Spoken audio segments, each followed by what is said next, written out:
fire sign, Aries, Leo, and Sagittarius.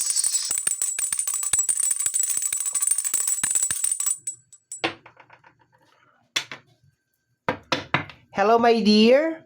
Welcome back sa ating YouTube channel. My name is RJ, your tarot card reader. At ang gagawin po natin today is yung ating daily reading para po ito sa araw ng June 10, 2026. Titingnan po natin kung ano mga eksena, kaganapan at kung ano-ano pa na maaari mong makasalubong sa araw na ito. Pero bago po tayo mag-proceed or magpatuloy sa ating reading, kukunin ko po itong pagkakataon na ito na magpasalamat. Maraming salamat po sa ating mga abangers, sa mga walang sawang naghihintay at nag-aabang ng kanilang mga readings. Thank you very much. And gusto ko rin pong pasalamatan yung ating mga bagong subscribers. Hello my dear! Welcome po sa ating channel. I hope na mag-enjoy ka po dito sa ating channel. Mahanap mo kung ano man yung iyong hinahanap or maiprovide ko kung ano man yung iyong hinahanap. Okay, shuffle lang natin to ng mabuti. Kumusta naman po ang lahat?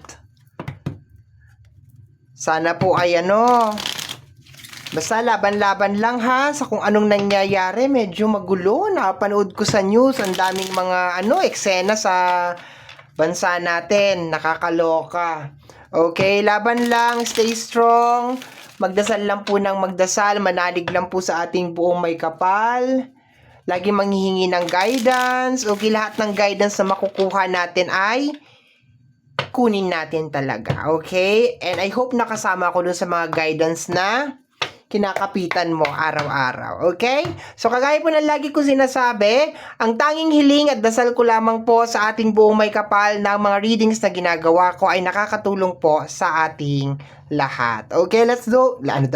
Let's go na tayo. Let's go na tayo, fire sign. Kung ano na naman lumalabas sa bunganga ko. We have here the Three of Swords. Ano nangyayari? What's going on? Teka, clarify nga natin, my dear. Paki-clarify po ang ating Three of Swords, fire sign, Aries, Leo, and Sagittarius. Ay, okay. Too much love, my dear. Okay, na-hurt ka today because of too much love. Sobra-sobrang pagmamahal na ibinigay mo, my dear. Sobra, my dear. Yun ang nakukuha ko, my dear. Nagkakaganyan ka kasi sobrang pagmamahal, sobrang tiwala, sobrang... Hala, ano nangyari? Bakit? Kasi maganda si Empress, okay. Pero to the point na nauna yung Three of Swords, may something na nangyayari ngayon, my dear. Tingnan natin, ha. Let me see, my dear. Okay, we have here, the Justice card, and the Page of Sword, okay. Ang nakukuha ko, my dear, is actually dapat pa ganito para maano ko yan kasi parang nakita mo na may something off, pero dahil ganun ang nangyari,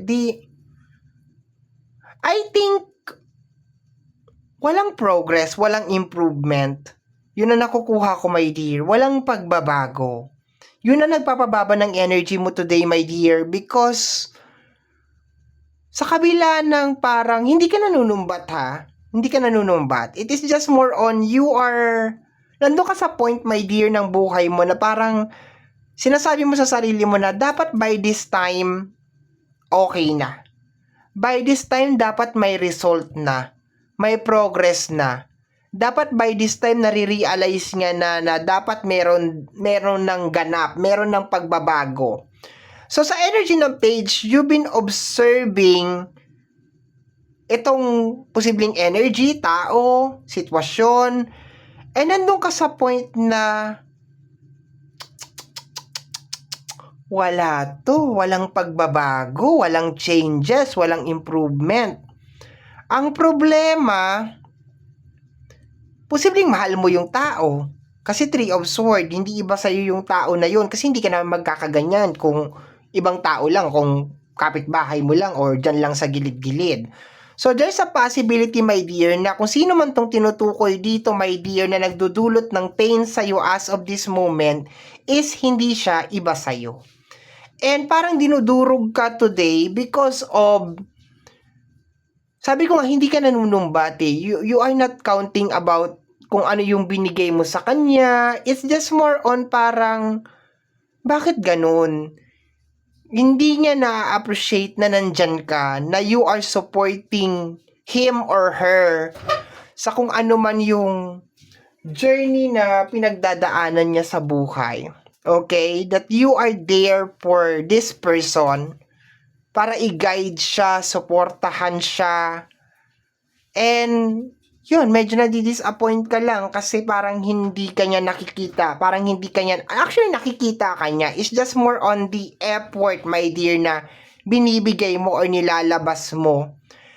Pwede din to, my dear, sa usapin ng pera, sa trabaho. Posibleng ginawa mo naman lahat, like, lahat ginawa mo naman. Talagang performance ka, pero nandun sa point na parang, bakit ganun? Eto lang. Yung parang ganun, wala man lang, hindi ka naman nagre-request na parang palakpakan ka or something, pero parang walang appreciation or ganun na nakukuha ko, my dear. So, expected mo yan ngayon, my dear, ha? Ang gusto ko lang sabihin sa'yo, my dear, is sometimes masakit man, pero gagawin yan ni Lord para gisingin ka. And, hindi tayo pwedeng laging nandiyan dyan para sa isang tao na, alam mo yun, we cannot always be there to save them. Sa usapin naman ng work, di natin maiiwasan, meron talagang mga tao na competitive, meron talagang mga tao na parang, porque sinasahuran ka nila o binabayaran ka nila, parang ang tingin nila sa'yo, hindi na talaga tao. So, masakit man sa puso, pero kailangan natin tanggapin, my dear fire sign, na may mga tao talagang ganon. Na minsan dahil mayaman lang sila, akala nila pwede na nilang gawin lahat sa atin. Minsan naman, basta, ganon talaga. Ganon talaga ang mundo, my dear. Tayo na lang ang mag-adjust. Okay, my dear, let me see. Once again, reading mo ito para sa araw ng June 10. Meron tayong 8 of Wands, nakita ko, pero binalik ko. Binalik ko ang 8 of Wands. So, 8 of Wands is more on message. Possible din makareceive ka ngayong araw na to ng mga negative messages. Okay? Coming from people, problema, 'di ba? So, hindi mo naman pwede sabihin na hindi mo babasahin, 'di ba?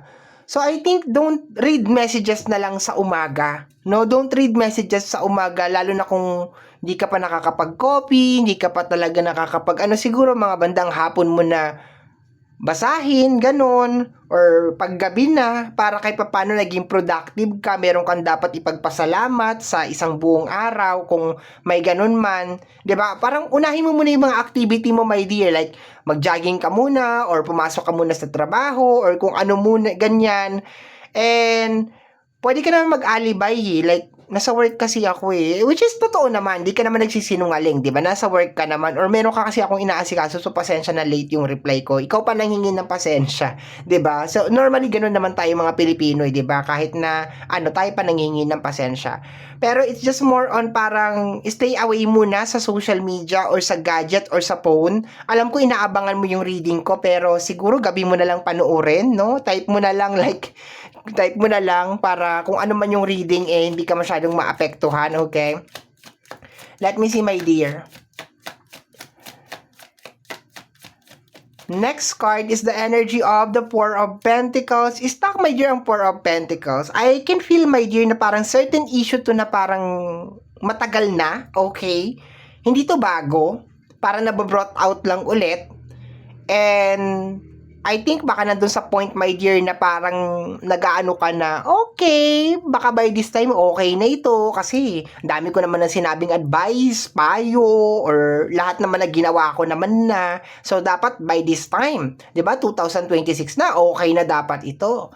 Pero parang hindi eh. Nandun pa rin eh. We have here the energy of the Six of Swords. Okay. I think merong...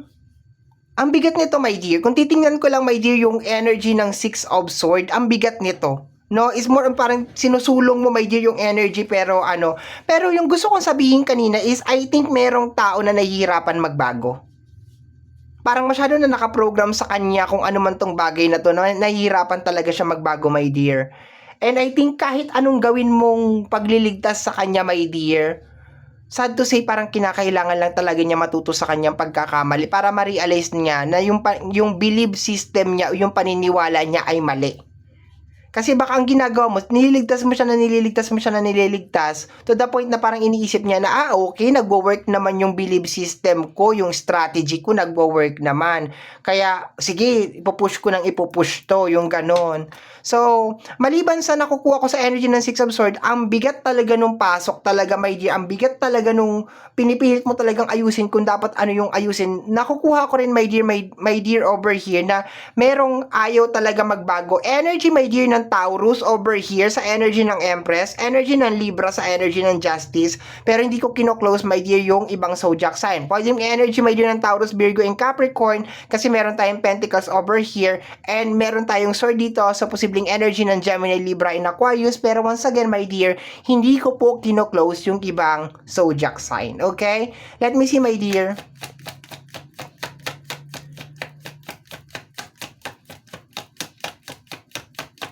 Ganun talaga, no? Minsan ayaw natin sila masaktan, hindi ko nakita yan. No? We have here the energy of the Nine of Cups. Yeah, masakit talaga to kasi kasama siya sa mga gusto mong, kasama siya sa mga gabi-gabi mong dinadasal. Kasama siya sa mga gabi-gabi mong dinadasal na inilalapit mo talaga sa ating buong may kapal. Talagang gabi-gabi mo talaga siyang dinadasal or kasama siya sa mga minamanifest mo. Marami kang gustong mangyari para sa inyo, para sa kanya.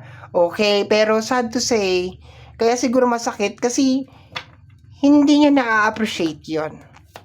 Hindi niya na-appreciate, di ba? The Seven of Pentacles and the Nine of Swords. May pa-bonus na card tayo, my dear. Bonus card to. So, nai-stress ka kasi hindi niya nakikita, my dear, yung effort mo. And you have all the rights naman para maramdaman yan. Pero once again, kagaya nga ng sinabi sa akin ng mga matatanda, ng mga lola at lolo ko talaga, ganun na rin ang nanay ko. Hinahayaan ka namin kasi hindi dahil sa hindi ka namin mahal. Hinahayaan ka namin para matuto ka. Kasi darating yung araw na aalis din kami sa mundo. So, kinakailangan mo tumayo sa sarili mong mga paa. So, baka, my dear, yun yung isa sa mga bagay na kinakailangan mong i-take into full consideration sa araw na ito, na darating din yung araw na aalis ka rin sa mundong ibabaw. And hindi mo continue na magagawa kung ano man yung ginagawa mo ngayon. Bottom deck of the card is the Judgment card. May kinakailangan kang gawin sa araw na ito. And although meron akong, ang dami ko ng advice kanina na sinabi sa'yo, so hindi ko na yung dadagdagan, my dear, kasi torture ka na, okay? So, ang sasabihin ko na lang sa energy ng Judgment card is, meron kang kinakailangan gawin sa araw na ito at hindi mo na talaga siya maiiwasan. Kasi, pag pinagpatuloy mo pa siya, posibleng hindi mo magustuhan yung, hindi ako na nananakot, my dear, ha? Pero to the point na ganito yung nangyayari sa'yo, posibleng hindi talaga maganda yung magiging mangyayari or hindi maganda yung magiging impact talaga sa'yo. Okay?